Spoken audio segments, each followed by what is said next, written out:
Yang saya tak bersetuju ialah bagi subsidi tanpa mempermodernkan dan menambahkan pendapatan petani-petani dan pekebun kecil.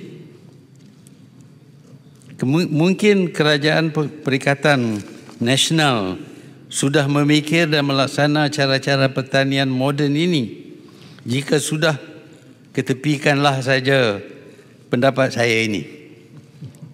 Tetapi setakat yang saya tahu, kebun kecil masih kecil dan peruntukan hanya untuk subsidi. Maka akan miskinlah pekebun kita selama-lamanya. Saya merujuk kepada butiran 94000, projek pemacu pertanian yang mana 592 juta ringgit dicadang diperuntukkan. Saya nampak pembentangan belanjawan kali ini tidak mensasarkan penambahbaikan kepada dasar pertanian yang sedia ada.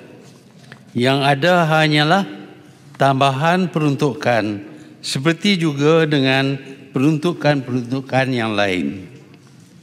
Tidak ada usaha spesifik untuk mempromosi kaedah pertanian moden di kalangan pekebun kecil.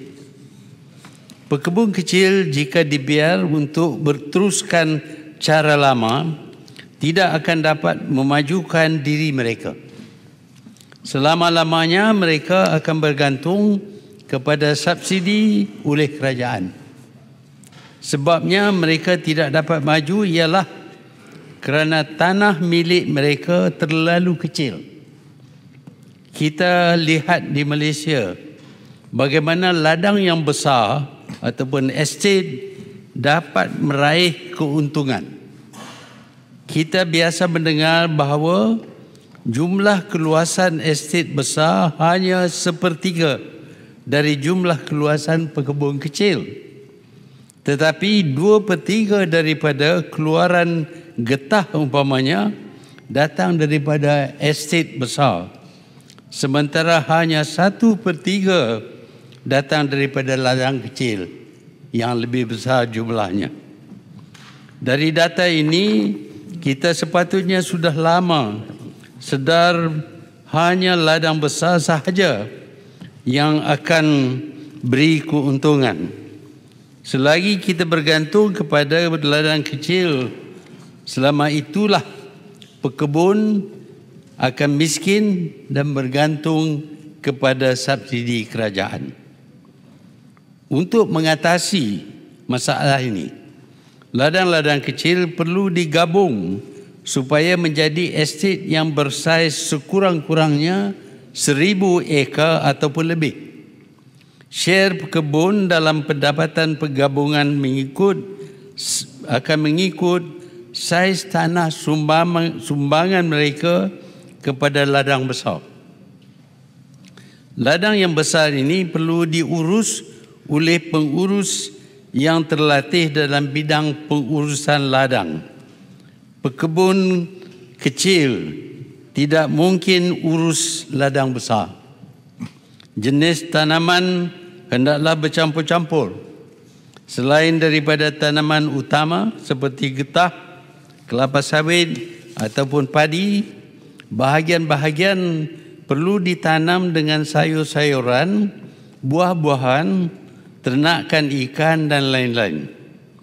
Dengan cara ini, apabila harga main crop jatuh atau penanaman semula diusahakan, pendapatan daripada tanaman sayur dapat menampung kehilangan pendapatan kerana kejatuhan harga ataupun tanam semula.